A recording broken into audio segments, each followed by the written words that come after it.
think I'd like to make an amazing introduction this morning. It sounds like we've got in for a really great testimony and testimony to God. I'd like to welcome up Barbara Walker. She's a rural chaplain, I believe, and she's from Riverton but lives in Invercargill, so she's going to be speaking today.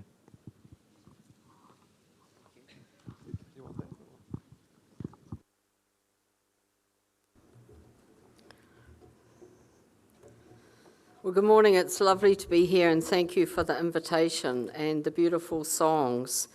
As we were singing, I was listening to the words, and I think it's all going to flow in together. My name's Barb Walker, and I was born in Riverton, the Riviera of the South, an amazing place, and I'm hoping to go out there this afternoon and walk along the beach like I did last century. I want to read a passage from Matthew 14, verses 22 to 36. It's a passage that you will all know. Jesus walks on the water. Jesus immediately made the disciples get into the boat and go on ahead of him to the other side, while he dismissed the crowd. After he had dismissed them, he went up on a mountainside by himself to pray. Later that night, he was there alone, and the boat was already considerable distance from the land, buffeted by waves because the wind was against it. Shortly before dawn, Jesus went out to them, walking on the water. When the disciples saw him walking on the water, they were terrified. "It is a ghost," they said, and they cried out in fear. But Jesus immediately said to them, "Take courage, it is I. Don't be afraid." "Lord, if it is you," Peter replied, "tell me to come to you on the water." "Come," said Jesus. Then Peter got out of the boat, walked on the water, and came towards Jesus. But when he saw the wind, he was afraid and began to sink, crying out, "Lord, save me." Immediately Jesus reached out his hand and caught him. "You of little faith," he said, "why did you doubt?" And when they climbed into the boat, the wind died down. Then those who were in the boat worshipped him, saying, "Truly, you are the Son of God." I'm now asking for two people to come forward. I've got a little skit which is based on that. So I need someone to be Jesus and someone to be Peter.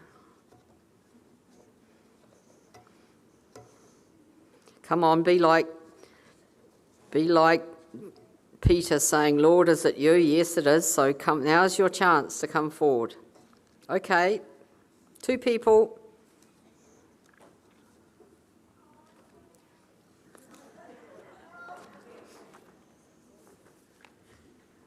Okay, who wants to be Jesus? You can be Jesus.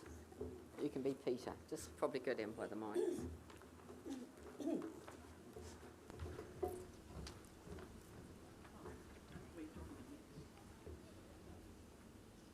Come. I can't do it. You can't. Can't hear you. That's on. One of you come to this one. We're right. Come. I can't do it. You can do it. I'm too heavy. I'll sink. Lay down your burdens and you'll be light enough. I'm not strong enough. You don't have to be strong. The water will hold you up. I might get wet. Yes, you will. I might sink. Only if you panic. I might drown. You won't drown. Just let yourself float and the water will carry you. People will see me. Yes, they'll definitely see you. You might encourage some of them to try it too. But some of them might try to stop me for my own good. But you can't live out of other people's fears. Some of them might throw stones at me. That's a risk you'll just have to take. Some of them might laugh at me. but you will be the one walking on the water. The water's very dark. That's just because you're standing in the shadow. From here, it's a beautiful green. There might be monsters. Yeah, but there are monsters where you are now. How will I know which direction to walk in? Just keep your eyes on me. What if I can't see you for the waves? I'll still be there.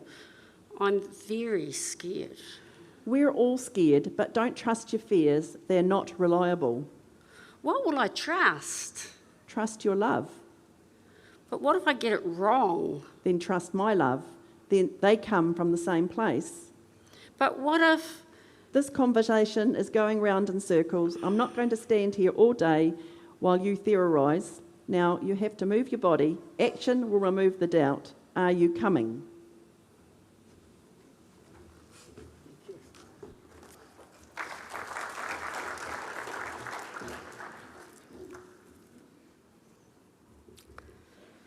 A challenge. Are we coming? Are we going to get out of the boat, or are we going to stay in the boat? My talk this morning is based on getting out of the boat. And I hope at the end of it that God will really speak to you about what he wants you to do. As I said, I was born in Riverton, and I was christened in the St Mary's Anglican Church in Riverton, and I grew up in the Anglican tradition. My parents were school teachers, and we lived all over New Zealand. Mum and Dad would sit at the table. Remember when we used to sit at the table and have meals? And Dad would say, "Your mother and I are moving." Not, "Would you like to leave all your friends and go to another school?" We packed up and we went. So from the bottom of the South Island to the top of the North and everywhere in between. But it was all part of God's plan for me. When I was in my early teens, I went to a Christian camp at Whangarei Heads, right up north. And after the speaker shared his talk, he invited those who wanted to dedicate their lives to Christ to come forward for prayer. I went forward, and it was that night that I gave my life to Christ. As the speaker prayed for me, I felt a real strong sense from God to become a missionary nurse and aid worker. It was my moment like Pete. Lord, what are you calling me to do? And I said yes and stepped out. Often in our lives, we act first and we ask God later. It was tough for Peter to climb out of that boat and walk towards Jesus. It would have been easier for him to stay in the boat with the others. I knew it was going to be hard to be a missionary nurse. I knew it was going to be really tough. I struggled at school. I struggled with reading, I struggled with maths, and it wasn't till many, many years later that I was diagnosed with dyslexia. There was no such thing as dyslexia when I was growing up and going to school. I'm one of five girls and one boy. My sisters and my brother all loved reading. I thought it was incredibly rude, the way people sit around and read. I'd rather talk to people or go outside and play with my friends. At high school, I struggled. I was more interested in playing sport. I scraped through school certificate, for those of you who remember that, and was accredited university entrance as the staff wanted me to be head girl. God calls us to carry out roles, take on new jobs, and he puts us in positions which seems impossible, but he who calls is faithful and will do it. Jesus said to Peter, "Come." Peter went and obeyed. I trained as a nurse at Green Lane Hospital in 1970 to 1973. I loved the interaction with the patients, the practical work I thrived on, but I struggled with the reading and the writing and the exams. I joined the Christian Fellowship group at Green Lane Hospital and met several missionary nurses who used to come and speak to us about their ministry overseas. I was all ready to go, but they said to me, "Barbara, you must finish your training." I sat my state exams and passed, and then had a year to consolidate what I'd learnt, and then I began my midwifery training. Again, I loved the practical side, but the written work I really struggled with. I could have easily given that away. I remember one of our midwifery tutors said to me one day, "Staff Nurse Walker, if you don't learn the diameters of the pelvis, you'll never make a midwife." Many years later, when I was squatting in a hut in a refugee camp in Somalia, trying to deliver a lady in extreme pain, I thought about those diameters of the pelvis. I wasn't really interested in that. I was more interested in getting the baby out alive, which I did. The next huge task for me was Bible college. I thought if I'm going overseas to be a missionary nurse and an aid worker, I need to go to Bible college. So I applied and went to the WEC Bible College in Tasmania for 2 years. As well as doing theology, New Testament, Old Testament, church history, I also did car mechanics, carpentry, plumbing. And being a practical person, you will understand which courses I enjoyed. I came back to New Zealand and applied to join a mission society to go and work as a midwife in Thailand. They put me through 6 language tests. 3 at the university and 3 at this mission. I failed the lot. The Mission Society thanked me for applying and said to me, "Barbara, thank you for coming. We really don't think you'll make it on the mission field. You won't be able to learn Thai. Stay home, pray for your friends who are missionaries and support their work." I walked out of the office that night thinking, "God, did you get it wrong? Did I get it wrong? Or did they get it wrong?" Once Peter stepped out of the boat, he had to keep his eyes on Christ. When I stepped out of the office that night, I tried to keep my eyes on Christ. It was so hard. It would have been easy just to walk away, but God had called me and had placed that call on my life. Supported by my friends and a lot of prayers, around 10 days later after that rejection, I heard an ad on the radio, Merv Smith, asking for doctors, nurses and midwives to apply to the first World Vision team to go up to the Thai-Cambodian border to support the thousands of Cambodian refugees who were pouring across into Thailand to escape the genocide caused by Pol Pot, the leader of Cambodia. A few weeks later, I was out of my boat and heading to Thailand. The call that God had placed on my life many years earlier was becoming true. I was a nurse, a midwife, and now I was out on the mission field. Arriving in a refugee camp of over 35,000 traumatised people was very tough. But like Peter, I kept my eyes firmly on Jesus and gave support to those people. A few months later, I was helping as a nurse midwife in Kawi Dun, which was a camp near the border, a huge camp. When I arrived with the World Vision team and other teams, there were huge big piles of plastic and huge big piles of bamboo, and we built our ward.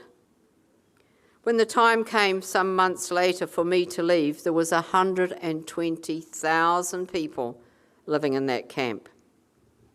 We had 2 hospitals of 750 beds each, made of bamboo and plastic. Many of the Cambodian people who came into that camp had a deep faith in Christ. Many had seen their family members killed in front of them. During those early days when we were building the wards out of plastic and bamboo, a man came to the ward one afternoon. He explained through the interpreter that he was a pastor of a church in a town called Battambang in Cambodia. God had called him to lead his congregation out of Battambang through the killing fields to Thailand and to Kaui Dan. He had done this, and now his congregation were with him as refugees in the camp. He had certainly heard the call of God to come. He had kept his eyes on Christ, and he requested to us to hold a Bible study in that ward that evening. Several of the Cambodian people, after hearing his testimony, accepted Christ. As a result of this man and other Cambodian pastors coming into Kaui Dan, a revival happened, and many Cambodian people became Christians, all because of the pastors responding to the call of God to come. From Thailand, I was then asked to go out on the World Vision frigate boat that was going around the South China Sea, rescuing boat people who were escaping from Vietnam. During the time I was on that boat, we found 250 people on 3 occasions on overcrowded fishing boats.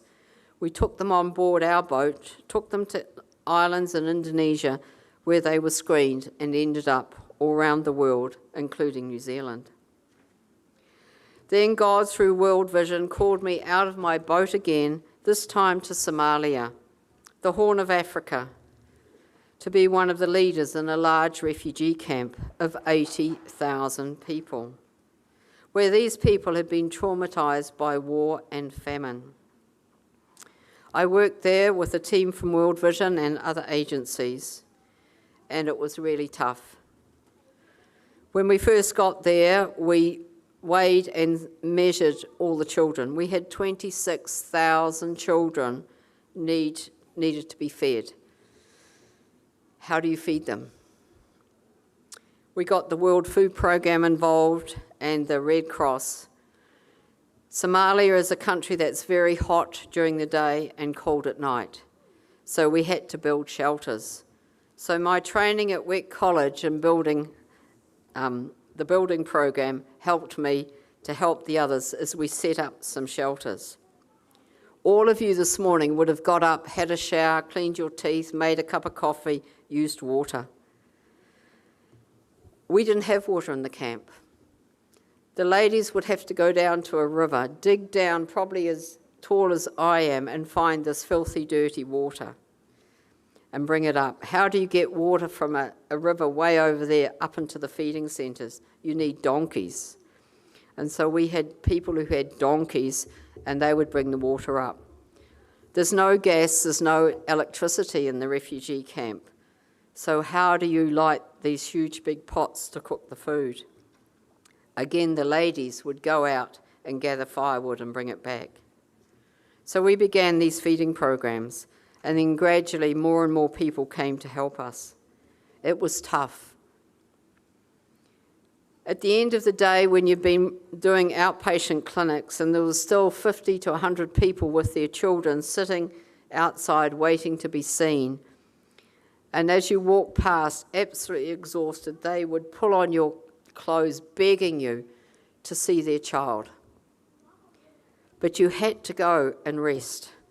Being a midwife, I was also on call at night. Most of the babies were delivered by traditional birth attendants, but when they got into trouble, they called you.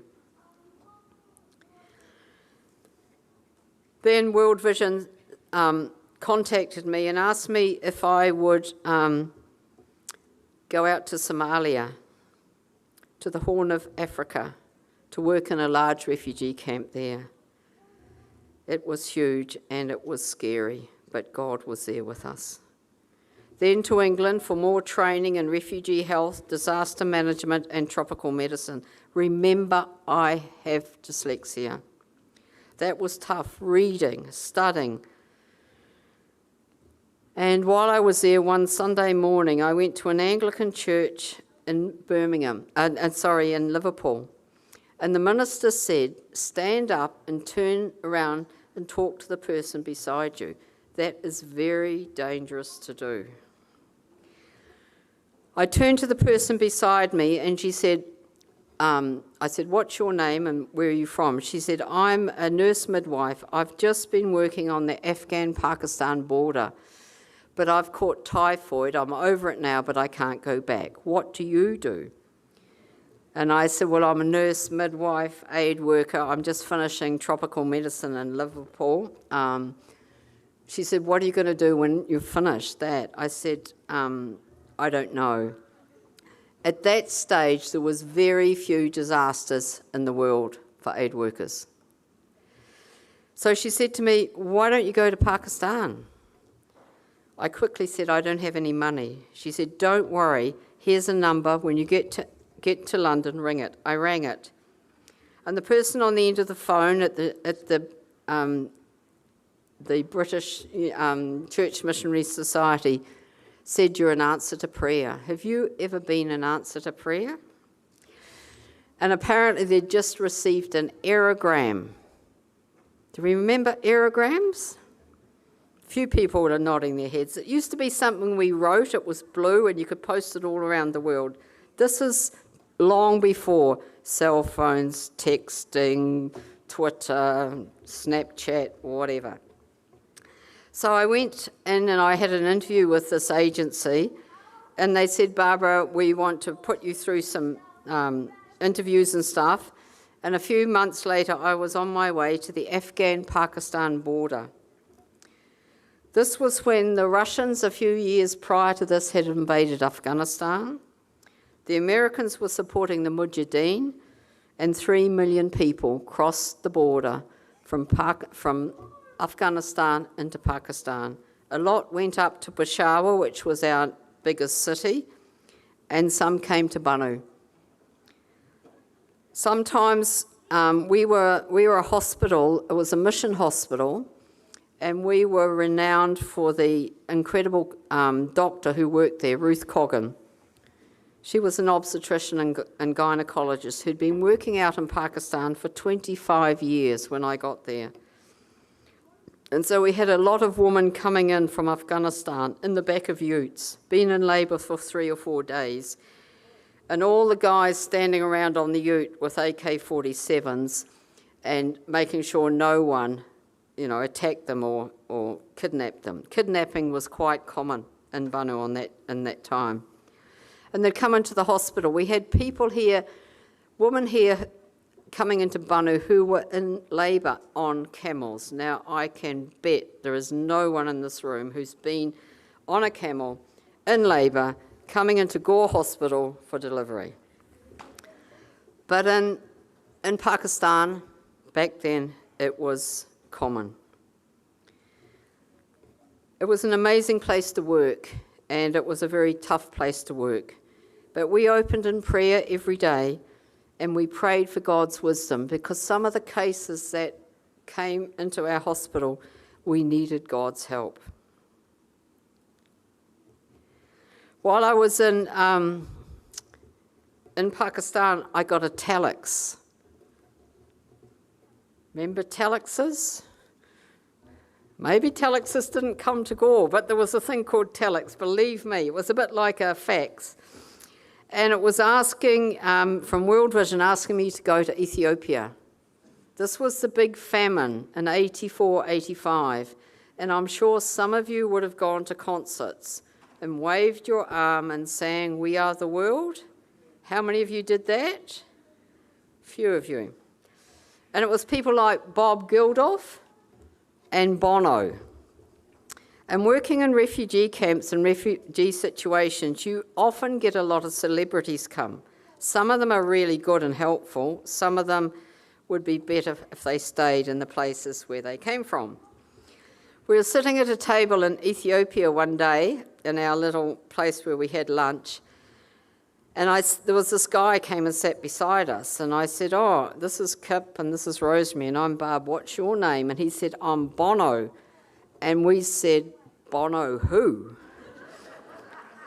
And he said, "I'm Bono from U2." And we said, "What's U2?" There was only one Swedish nurse on our team who had heard of Bono, because you didn't get news out there, and even though Bono was an amazing singer and guitarist. Nobody on our team knew him. So I finished my time in Ethiopia and then came back to Pakistan, and then I was asked to go out to Kenya, and I went out to a place called Kapedo. So you flew into Nairobi and then drove up to Nakuru, and then you got in your four-wheel drive vehicle and drove through sometimes rivers and creeks right up to a place called Kapedo, which was a hospital that was built by a Finnish mission many years ago. And so I worked with a Finnish doctor who was an eye surgeon, and we would go out in the Land Rovers, going out doing eye operations, cataracts operations, in little small huts. And we used to do those operations for $10 American. Next year, I'm going to have some cataracts removed. And my Christian ophthalmologist in Invercargill says it will be probably $5,000 each. So I said to him, how come we could do them in Africa for $10, we had no infections, and it's $10,000 in Invercargill? So I said, here's a copy of my book. Take it, read it, and we'll negotiate the price next year. I'll let you know how I get on. I think I know who will win. So then in Kenya, then I was asked to go down to Zambia. And this is when the AIDS epidemic was really out there. And I worked in a hospital that was funded by the Swedish government, and I worked for a Swedish Baptist mission, 120-bed hospital, and probably at any one time back then, probably 96 to 97% of the adult population were HIV positive or who had AIDS. Sometimes we had a doctor, sometimes we didn't. And I go back to that verse, he who calls you will equip you. We had a dentist who was also one of the doctors, but he was going home on leave, and he said to me, Barbara, my family and I are going on leave in 2 weeks' time. I'll teach you how to pull teeth. So I had a crash course on how to give anaesthetics, top and bottom, and I spent many, many hours digging out broken roots and broken teeth on patients who were HIV positive. We had gloves, and you remember, some of you that may have been going into the hospitals here when they had those plastic shields during COVID. Well, we had that in Zambia back in the 90s. Sometimes we had surgeons came from Sweden wanting to do major operations. And when I asked them what was the anaesthetic, they would say ketamine. I said, what's ketamine? Because ketamine wasn't one of the anaesthetics I learned when I was training as a nurse. And one surgeon said, well, here's the book, read it, Barbara, and you're the anaesthetist. I'll see you in the theatre tomorrow morning at 8 o'clock. I'm sure if I could have been in a conversation with God and Jesus and the Holy Spirit, I'm sure they would be thinking, oh no, how are we going to do this? But God was there and he helped us. And we did some big operations. I learnt a lot. Then people said to me, Barbara, you've got all this experience, but you need to get a degree. And I thought and prayed about it, and people then, World Vision New Zealand gave me 2 scholarships, other people put the money in. So I went over to England for a couple of weeks just to meet the staff at Brunel University in London and talk to them about doing a Masters of Medical Anthropology, looking at health, sickness and illness in different cultures. They accepted me. I think it was because I was a mature student coming from overseas and it cost a packet.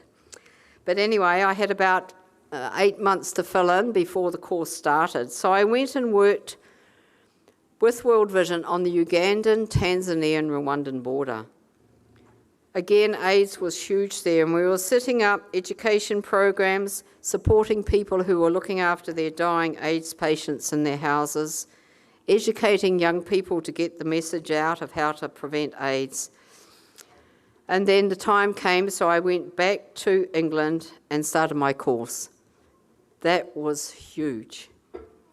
Writing essays, my first essay I wrote, the professor of anthropology wrote across it, "You're writing as a nurse, you have to write as an anthropologist."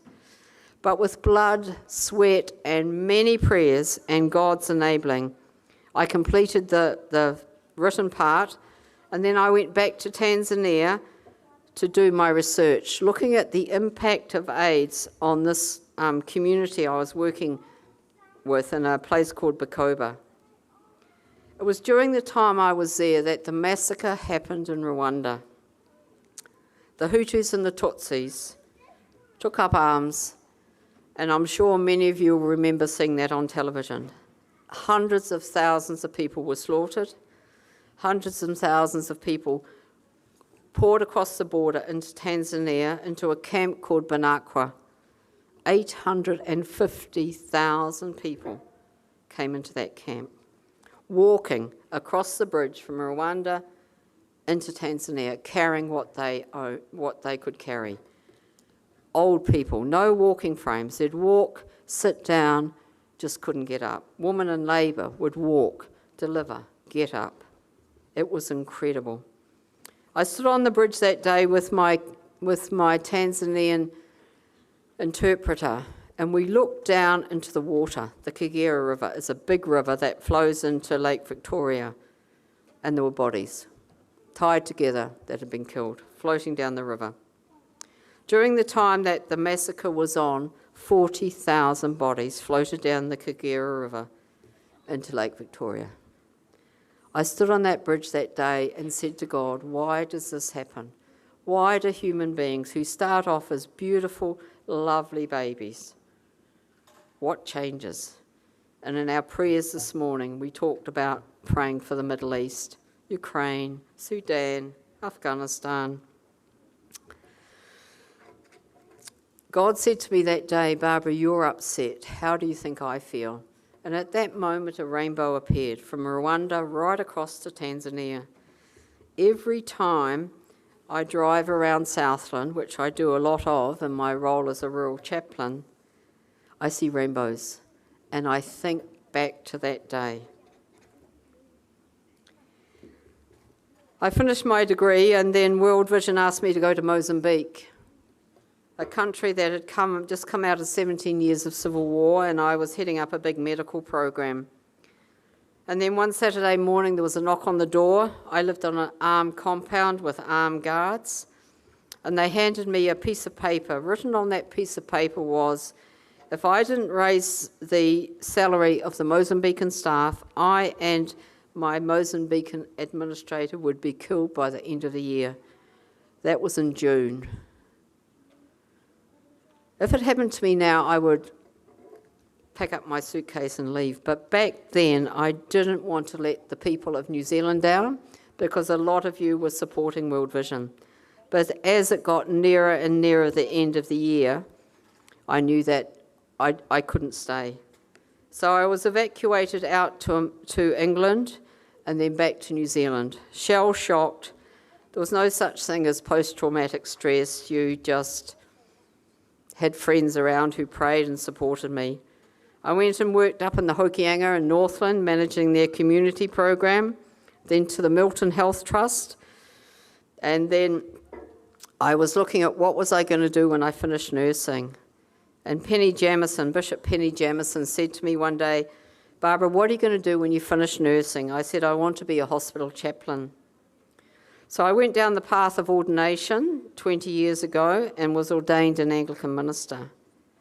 I went and worked for 11 and a half years at Hawke's Bay Hospital as a chaplain. And I met people from Ethiopia, Somalia, Rwanda in that hospital. And then I said to God, what next? And God said, wait, wait, wait. Does God sometimes say that to you? And then I heard there was a Zoom meeting that the Anglicans were doing in Dunedin. So I zoomed in, and they were talking about new ways of doing church, and rural chaplaincy came up. So I sent an email to the bishop and got a reply within two hours saying, Barbara, come and visit. I also felt that God was calling me back home, back to Riverton, back to Southland. And so it all came into place, and 2 years ago I returned to Southland. When I first came back, I live in Invercargill, I went to some of the shops in town, and the shopkeepers said to me, Barbara, are you new to the town? And I said, yes. Where have you come from? I said, I've come from Hastings. But I said, I was born in Riverton. Every one of them said, welcome home. The first time that happened, my eyes filled up with tears because I thought I really am back home where it all started. So today I work with the Rural Support Trust as a volunteer chaplain. At the moment we're training chaplains and we're hoping to commission more because there's a huge need for chaplains out walking alongside and supporting communities during this tough time. I wonder where you are in the boat. Are you sitting in your boat, comfortable, or are you prepared to step out?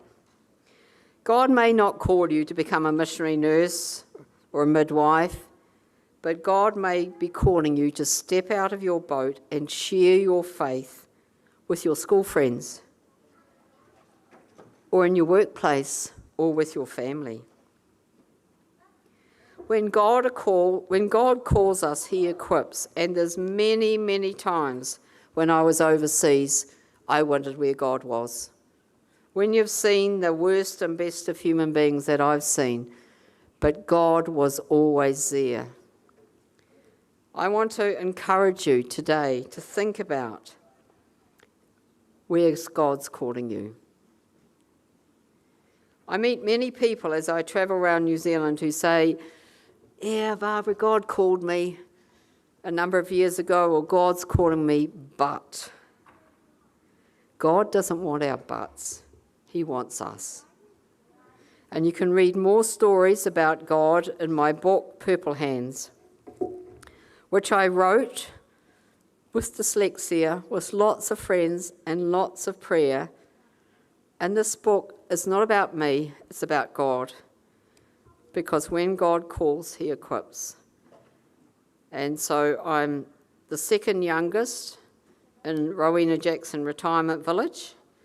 When I first arrived, this lovely lady said to me, Barbara, I think you're too young to be there. And I said, well, I'm 73. And she said, I'm 104. So thank you, and may you listen and obey what God wants us to do. He needs people to get out of our boats because our nation and our world really needs to reconnect with Jesus. Thank you.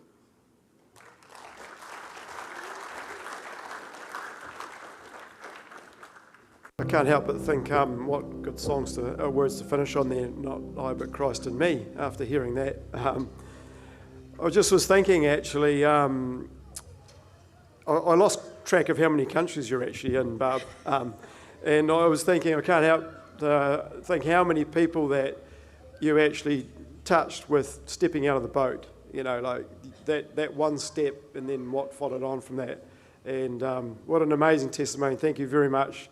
Really appreciated everything you had to say. I'd love to talk to you more about it a bit later. Okay, sold. And I think I wrote down one wee thing, which actually was right at the beginning. You said, don't trust your fears, they are not reliable. And I thought, how often do I do that? How often do I have a fear and I just trust that I can't do it, and that's really lack of trust in our Saviour, trust in God. So I've just got a scripture to finish with. Psalm 121 reads, I lift up my eyes to the mountains, where does my help come from? My help comes from the Lord, the maker of heaven and earth. He will not let your foot slip. He will not watch over you. He will watch over you. Sorry, I'll start again. He will not let your foot slip. He who watches over you will not slumber. Indeed, he who watches over Israel will neither slumber nor sleep. The Lord watches over you. The Lord is your shade at your right hand. The sun will not harm you by day, nor the moon by night. The Lord will keep you from all harm. He will watch over your life. The Lord will watch over your coming and going, both now and forever. Enjoy your Sunday.